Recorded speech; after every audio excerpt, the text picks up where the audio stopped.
demande, mon Père, je te remercie, Père, d'avoir mis un peu de zèle au fond de mon cœur, Père. Amen.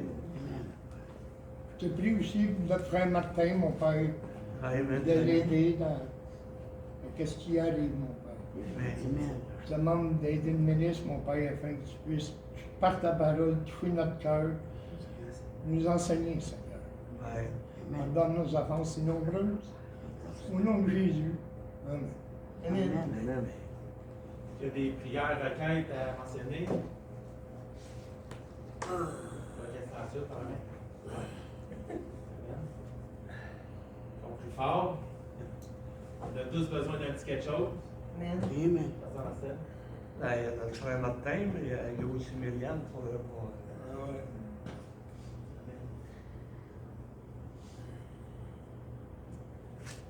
Amen.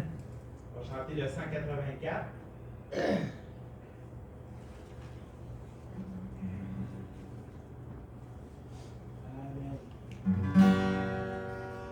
J'ai soif. J'ai Soif de ta présence, des fraîches de ma foi, dans ma faiblesse immense, que ferais-je sans toi? Chaque jour à chaque heure, oh, j'ai besoin de toi. Viens Jésus et demeure auprès de moi. Le 3. Pendant les jours d'orage, d'obscurité et froid, quand faiblit mon courage, que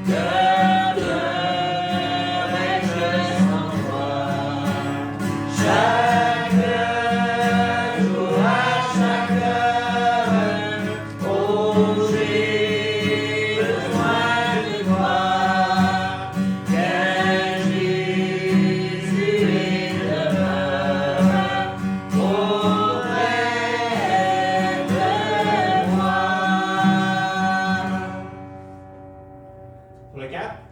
Oh Jésus, ta présence, c'est la vie et la paix dans la souffrance et la vie à jamais. Chaque jour à chaque heure, oh, j'ai besoin de toi. Viens Jésus et demeure auprès de moi. Maxime, conduis en place, s'il te plaît. Mon Dieu, je te demanderais de donner les mots à grand-père pour le message. Amen. Je te demanderais d'aider frère Martin puis Myriam. Amen. Je te demanderais d'aider grand-père avec sa santé. Guéris-le. Et si j'oublie des choses, Seigneur, tu connais mon cœur. Au nom de Jésus, amen. Amen. Un petit mot dans le prochain, bien sûr. Je me posais une question, pourquoi? Il y a beaucoup de fausses doctrines qui veulent s'octroyer eux-mêmes des super dons. On va parler, mettons, de la prophétie, des prophètes. Bon. Dans la parole de Dieu, il est très clair que les prophéties, Christ il les a toutes accomplies. On a la parole de Dieu pour nous montrer ce qu'on a à faire. Je n'ai pas besoin de quelqu'un pour venir me dire ah, ben le Seigneur m'a dit de te dire telle affaire. J'ai juste à être présent à mon assemblée, puis Dieu va me parler de sa bouche lui-même. Amen. Il y en a qui vont opérer des dons de guérison. M'excuse. Mais la parole de Dieu encore nous enseigne que si on a besoin de quelconque guérison, d'aller voir l'Assemblée des Anciens, de demander l'imposition des mains. Pourquoi Christ nous a laissé ces choses-là? Ben, c'est un signe de l'obéissance qu'on va avoir. Le Seigneur Jésus, quand il a vu l'aveugle, il a pris de la boîte, avec sa salive, il a mis ça ses yeux. On s'entend-tu que le Seigneur Jésus, à l'instant même, il avait le don d'y rendre la vue? Non. Il a dit, va te laver là. Ouais. Fait que s'il va pas, ben il n'aura pas sa guérison. Fait que venez me dire à moi que tu vas prier sur moi, toi là, puis tu vas me guérir. Il y a ben le clown là. Le Seigneur Jésus a demandé un geste d'obéissance. Fait que tes dons de guérison, là, tu peux bien que les dans les sacs à poubelle, puis sac-moi ça dehors. C'est des bêtises. Je me demandais pourquoi les apôtres, pourquoi Matthieu, pourquoi Marc, pourquoi que Judas c'était le fils de la perdition, pourquoi l'apôtre Paul. Il y a beaucoup de gens qui veulent qu'on soit, pour être un bon chrétien ou un bon ministre, il faut aller étudier la théologie. Je m'excuse. Mais tout ce que j'ai besoin de savoir, le Seigneur va me le donner lui-même. La parole de Dieu nous le dit. Inquiète-toi pas de ce qu'on t'aura dit, le Saint-Esprit va te le donner au moment voulu. Amen. Pourquoi que j'irai étudier des choses qui vont me servir à rien pantoute quand la parole de Dieu est agissante de elle-même? J'ai entendu aussi, j'ai vu cette semaine, c'est Morgan Freeman qui a dit « Si quelqu'un te traite d'amateur, tu as juste une chose à y répondre. » Des grands architectes, des grands ingénieurs ont dessiné le Titanic. Il est où le Titanic? Il est dans le fond de l'océan, 1500 pieds ou je ne sais pas trop, 1500 mètres, whatever, il est creux dans le fin fond de la mer. Dieu a dit à Noé, tu vas bâtir mon arche, tu vas faire ça de telle et telle et telle façon. C'est drôle, hein? L'arche, elle a mené Noé jusqu'à être sauvé de la pluie, à être sauvé des eaux. Pourquoi Dieu a choisi Frère Pierre? Dieu lui a donné un don, plusieurs dons. Ben, Frère Pierre, il prend ce que Dieu lui donne, puis il avance. C'est Dieu qui l'a choisi, c'est Dieu qui a donné tout ce qu'il fait. Pasteur Marcel, c'est pourquoi que lui a été choisi? Ben, son travail, il démontre pourquoi il a été choisi. Chacun des membres de l'Église a son utilité. Que ce soit un sourire, que ce soit une parole d'encouragement, que ce soit une claque sur le bord de la tête quand tu en as besoin, peu importe. Dieu nous a mis là. Tu as beau être le plus savant des savants, devant l'Éternel, ça ne sert à rien. Amen. Si tu te laisses guider par Dieu, tu vas accomplir le travail qu'il te demande. Là, tu vas devenir un grand homme quand tu vas te présenter. Amen. Soyez bénis. Amen. Amen. Frère Pierre, je pense qu'il y a... Oui. Bon. On est là. Écoute ça. Avant de commencer.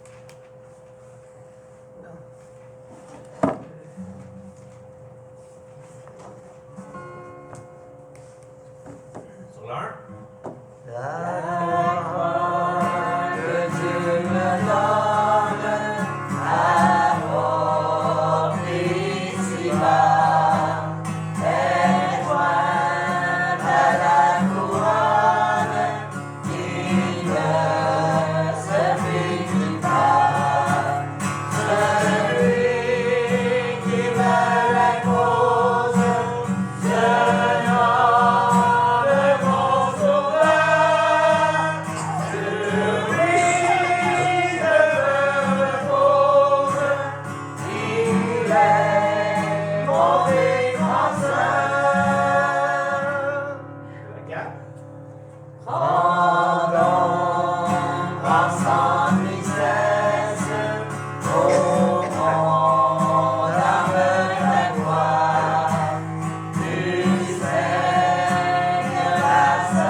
Ah, gloire à Dieu pour la petite étude que notre frère Pierre a préparée. Amen. Ça fait du bien de revoir des doctrines qu'on peut posséder, qu'on peut avoir, que le Seigneur nous a laissées. Amen. Et, bien entendu, il fallait que les deux clowns là, qui ont mené aux exhortations, mais ils tombent dans mon message. Il fallait que ça arrive, qu'est-ce que tu veux qu'on fasse? Mais pour gloire à Dieu, ça m'encourage moi à continuer à travailler pour l'œuvre de Dieu. Et dans l'évangile de Luc, au chapitre 16, le verset 27 et 28, on connaît tous l'histoire de Lazare et du riche qui était mauvais ou le mauvais riche. Un qui était dans une pauvreté extrême et qui était malade, qui aurait voulu se rassasier des miettes qui tombaient de la table du riche. Et quand on parle de miettes, on a l'image des petites miettes de pain qui tombent à terre. Non, quand on parle de miettes, c'est des restants qu'il y avait sur la table, ils s'en seraient contentés. Les restants qui tombaient parce que il y a bien souvent, c'est le même qui nourrissait les chiens. Il prenait les miettes qu'il y avait sur la table, puis il donnait ça à deux chiens. Et l'autre, lui, sans être sur une party à tous les jours, il venait une belle vie. Il était bien, il était riche, il n'avait pas besoin de Dieu, il n'avait pas à se préoccuper de celui qui est là. Il a faim, il a juste à faire comme moi, qui trouve un job, qui travaille, bon, il y en a une raison. Mais ces deux hommes sont morts. Il y en a un qui s'est retrouvé dans ce qu'on appelle le sein d'Abraham. Le sein d'Abraham, c'était un endroit temporaire dans le centre de la terre où les gens qui n'avaient pas connu Jésus encore, parce qu'il n'était pas venu, mais qui avaient la foi, qui croyaient dans le Sauveur, c'est là qu'ils se ramassaient jusqu'à ce que Jésus aille dans cet endroit, puis comme on dit dans Éphésiens, qui a emmené ces captifs-là, ceux qui étaient captifs de la terre. Mais de l'autre côté,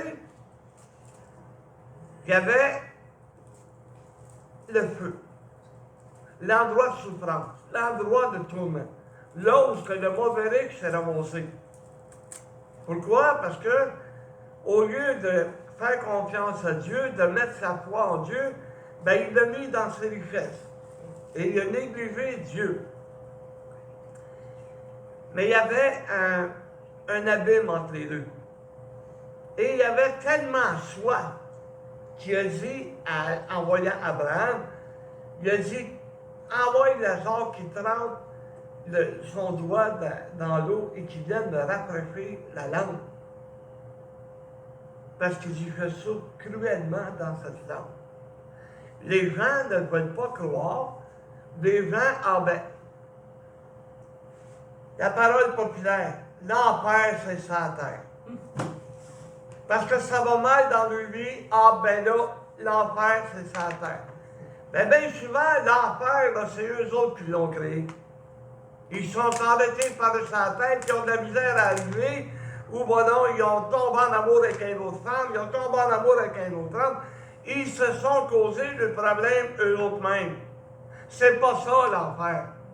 Ça, c'est des problèmes. C'est différent. Mais l'enfer, c'est un endroit, c'est pas une légende. Hey, Jésus le dit. Il y avait. Il a raconté l'histoire de ces deux hommes-là. Un qui se trouve dans le lac de feu et de soupe, dans cette flamme où il souffre cruellement. Mais, au verset 27, c'est ça? Oui, 27, excusez.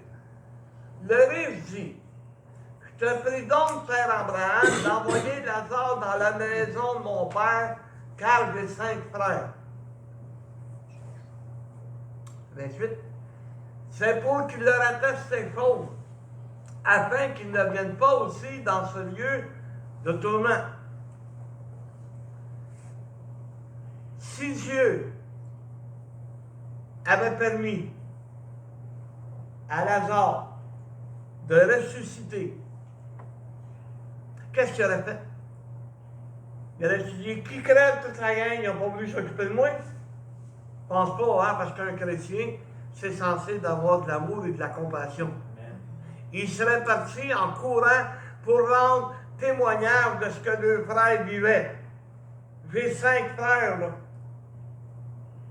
Mais Abraham, il répond, ils ont la loi puis les prophètes. Qui les écoutent? Aujourd'hui,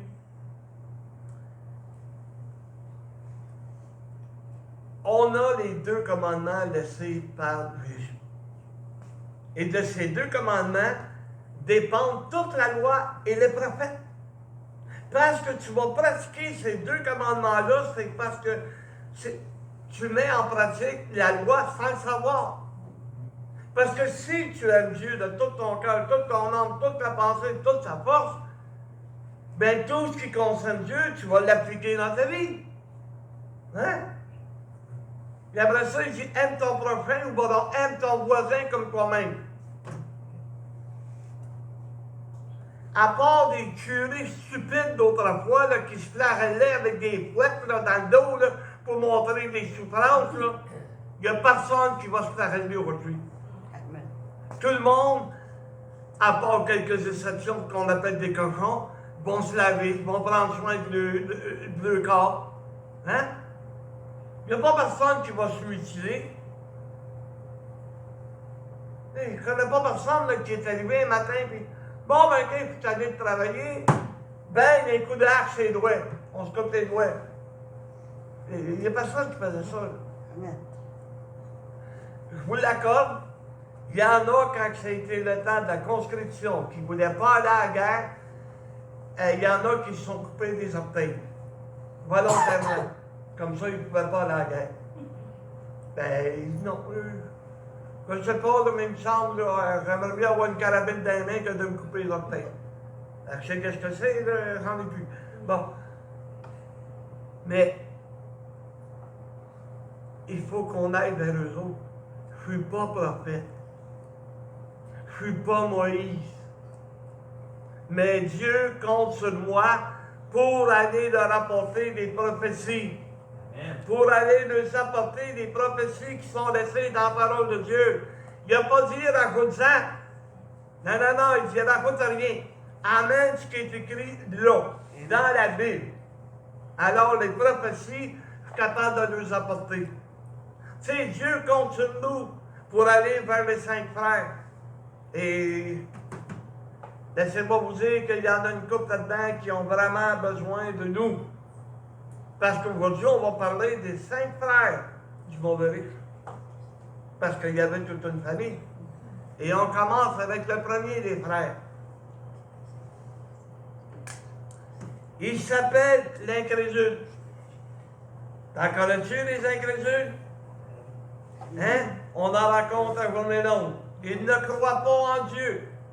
Tu sais, c'est rendu que, autrefois, on apprenait à l'école à connaître Jésus, à connaître Dieu, à connaître le Saint-Esprit. On apprenait tout ça. OK, c'était pas des bonnes prières, c'était du radotage, mais on les avait appris pareil. On savait qui c'était Dieu. Et aujourd'hui, ils ont sorti Dieu des écoles. Puis là, ils se plaignent.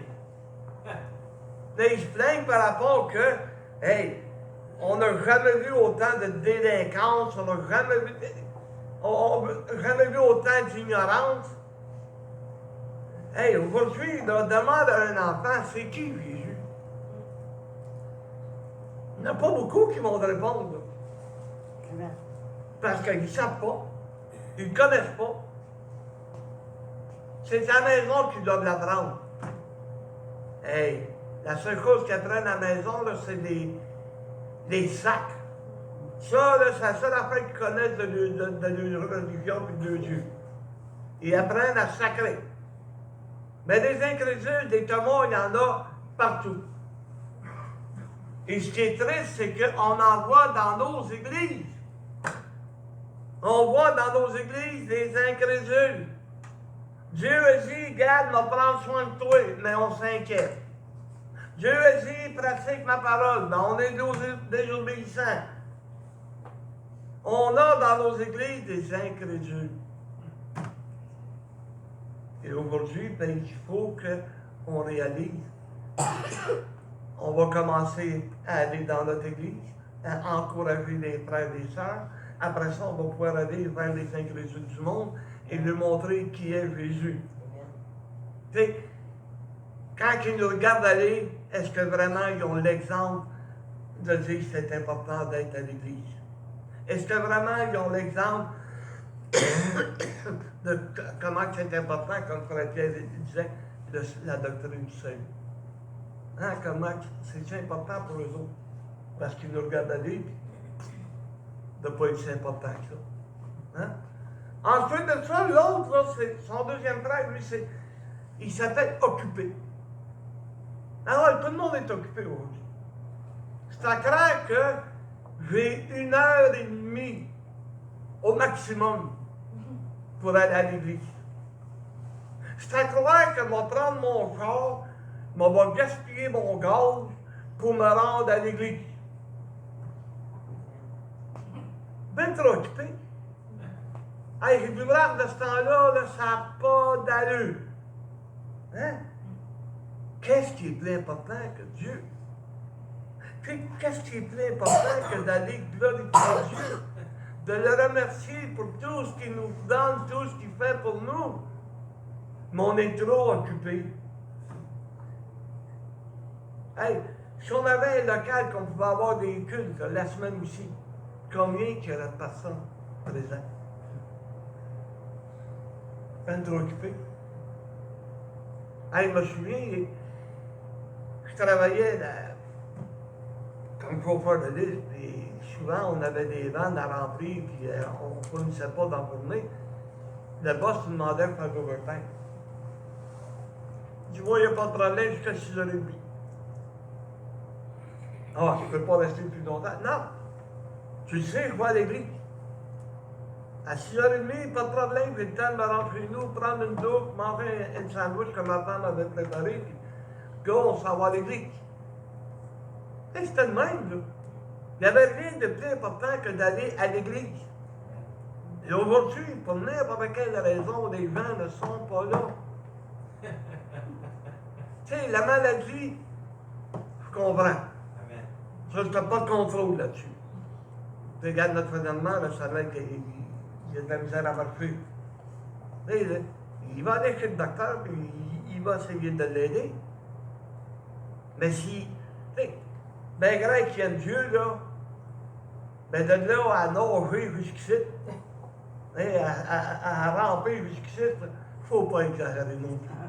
Et je comprends les maladies, là. Mais quand tu es là, parce que, quand tu n'es pas là, parce que je ne tombe pas, je suis fatigué. Mais oui, mais bien, il y a une solution pour tout le bonheur, ce soda. Il me semble que ça écoute ta tête. Tu sais, avant ça, là, on avait les cultes le soir. Il ne manquait pas grand personne. Ils pouvaient dormir le dimanche matin, tout le monde était heureux. Mais aujourd'hui, c'est le matin qu'on a nos services. Fait que, pour tout le bonheur, c'est tout. Mais tu es tellement occupé. Occupé par quoi? Hein, qu'est-ce qui te préoccupe tant ça? Je ne sais pas, en tout cas. Le troisième des frères, lui, je l'ai appelé le mondain. Ah ouais.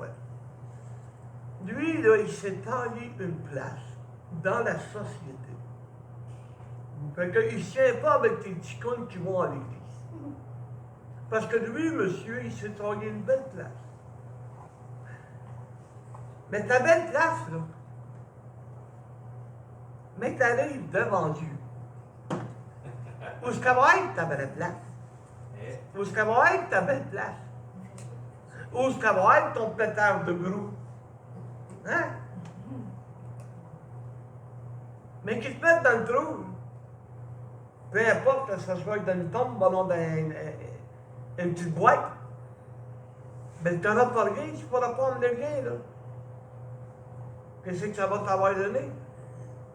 Tu vas avoir négligé la cause la plus importante qui est ton salut, la cause la plus importante qui est de servir Dieu, pour te ramasser dans une boîte où tu n'as pas rien. Hein? Ça me fait penser, je ne sais pas, vous l'avez déjà raconté. Il y a un homme qui est mort, puis il avait dit à sa femme, je veux avoir tout mon argent dans ma tombe. Bonne femme, tu pas de problème. Quand il est venu le temps de fermer le couvert, il a fait un chèque, puis il a mis ça dans la tombe. Hein, c'est un bonhomme. Hein? T'emmènes rien. Parce que t'auras rien. Ah ouais. Oh. Elle a fait un dépôt.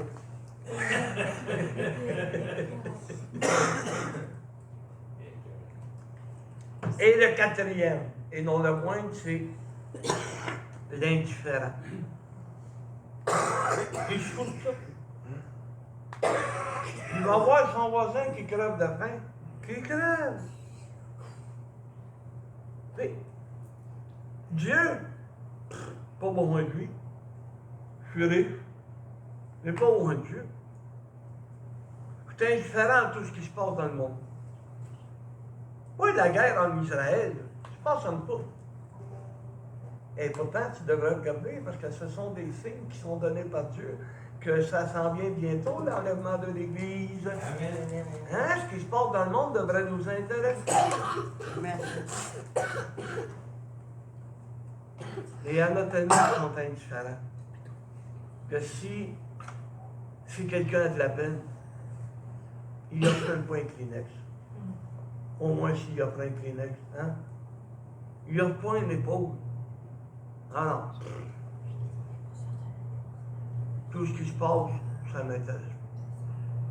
Moi, je mène ma petite vie. Je suis indifférent. Tu sais, ça me fait passer. D'arriver sur un lieu d'accident. T'arrives là, il y a un paquet de monde à l'endroit. Mais il n'y a pas personne qui s'en occupe. Non, au cas où que si j'y touche, ils vont me traîner en cours. Non. La loi du bon samaritain te donne la permission de l'aider. Et même t'oblige à l'aider. Ben, c'est indifférent. Ça ne me dérange pas. Si lui, il va se ramasser à l'hôpital. Le manque d'amour dans le monde fait que ça va aussi mal que ça. Posez-vous pas de questions, c'est le manque d'amour. Si vraiment nous avions l'amour du Seigneur, que tous avaient l'amour du Seigneur, ce qui se passe, c'est mon voisin, là, devrait m'intéresser, voir s'il est bien, voir s'il n'est pas malheureux, essayer de l'aider du mieux que je peux. C'est ça l'amour de notre prochain. Voyons. Mais il y en a trop de monde indifférent. Et le dernier, c'est le religieux. Ben, si tu penses que j'ai besoin de ta nouvelle religion, non, tu n'as pas de religion, j'en ai pas de religion. Parce que la religion, selon le livre de Jacques, dans la Bible, la religion pure et sans tache consiste à visiter l'aveugle et l'orphelin. Alors, tu n'as-tu une religion? L'aveugle, ça sera avec ses trous. L'orphelin, on va le parquer. Ah ouais? Dans un orphelinat. Pas d'autre pour s'en occuper. Hey, on est loin du temps où les gens prenaient soin de leurs parents. Tu sais, mon grand-père, là, il a eu 15 enfants. Il commence à faire, là, hein? Il en a adopté 2. Comme s'il n'avait pas assez.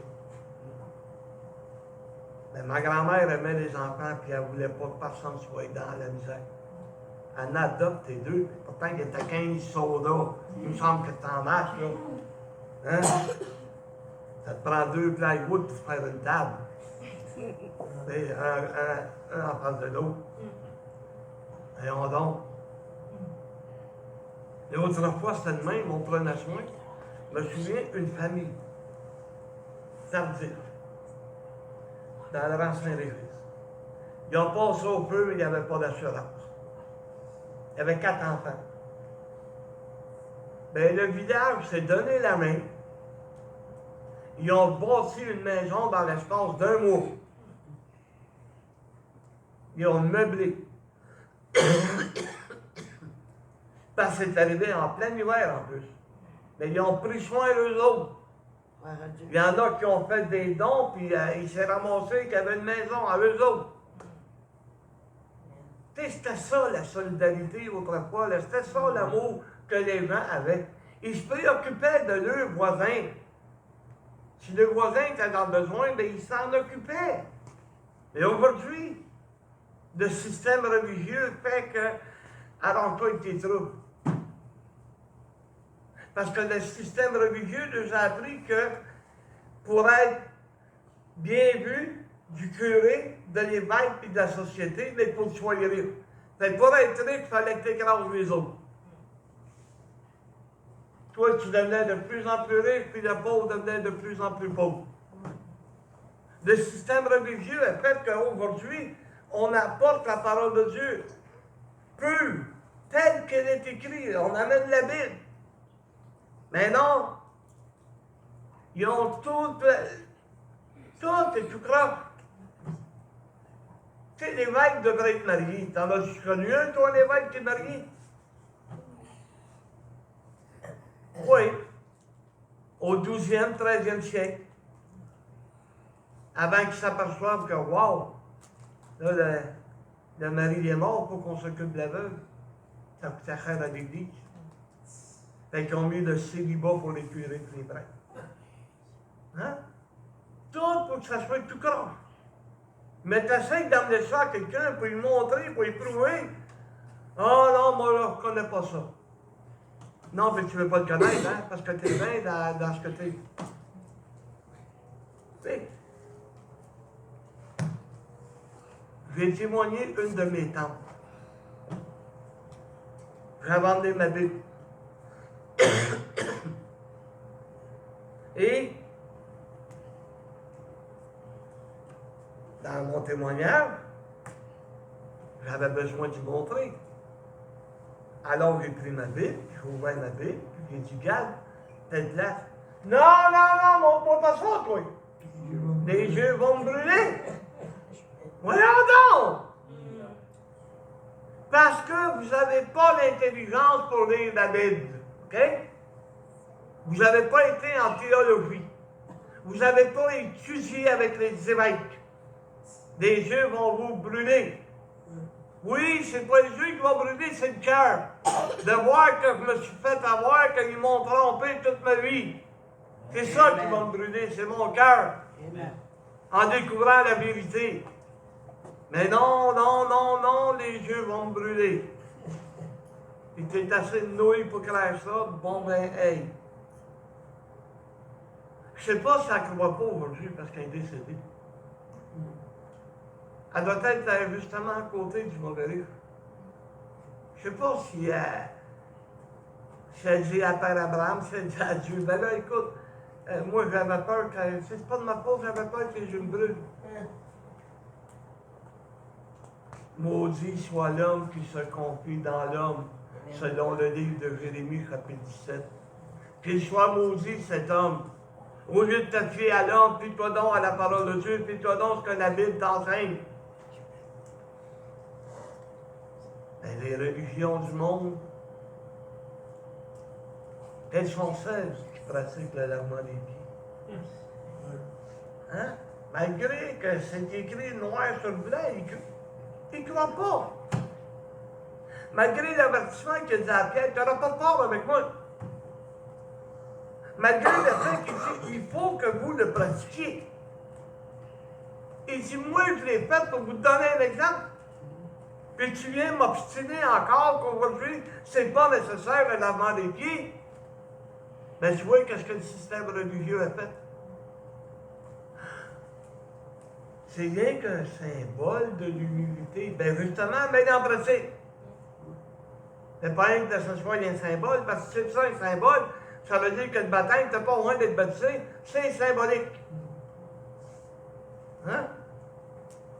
T'as pas loin d'aimer les uns les autres, c'est rien que symbolique. En autant que t'aimes ta femme, tes enfants. Non, non. Il dit, aime ton prochain comme toi-même. Aime ton voisin comme toi-même. Prends-en soin. Alors, frères et sœurs, je pense que Dieu compte sur nous.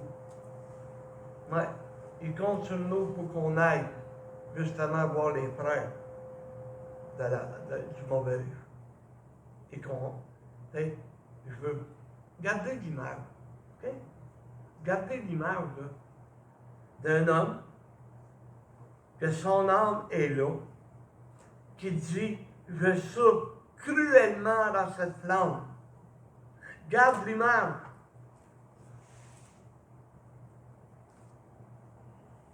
Mais au lieu que ça soit de mauvais riches, là, mais pense à tous ceux que tu dis aimer. Ah, tu les aimes, mais tu ne parles pas du Seigneur. Tu les aimes, mais tu ne montres pas que c'est important, la parole de Dieu. C'est ça ton amour. Et quand je pense à cette image-là, de voir qu'il y a des gens que j'aime qui vont souffrir cruellement pour l'éternité. J'ai eu une conversation et j'étais en, s'il vous plaît, un ancien membre de l'Église. Ah ben, elle est morte, elle a arrêté de souffrir.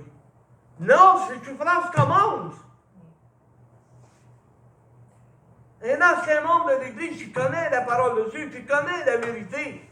Et c'est rendu qu'aujourd'hui, tu penses que ben, je suis été malade tellement longtemps, là, elle est morte, elle est délivrée. Pas vrai! Ces souffrances commencent là. Amen. Elle se ramasse à côté du mauvais livre, dans cette flamme qui fait souffrir cruellement. Ah, mais c'est. En tout cas, pense comme tu veux. Correct. Un jour, tu vas te présenter devant Dieu. On verra. On verra cette journée-là. Si tu vas penser de la même manière. Parce que là, c'est facile. C'est moi. Tu peux me répondre n'importe quoi. Mais même que tu arrives devant la grandeur de Dieu, devant le trône de Dieu, qu'est-ce que tu vas y dire? Amen. Amen.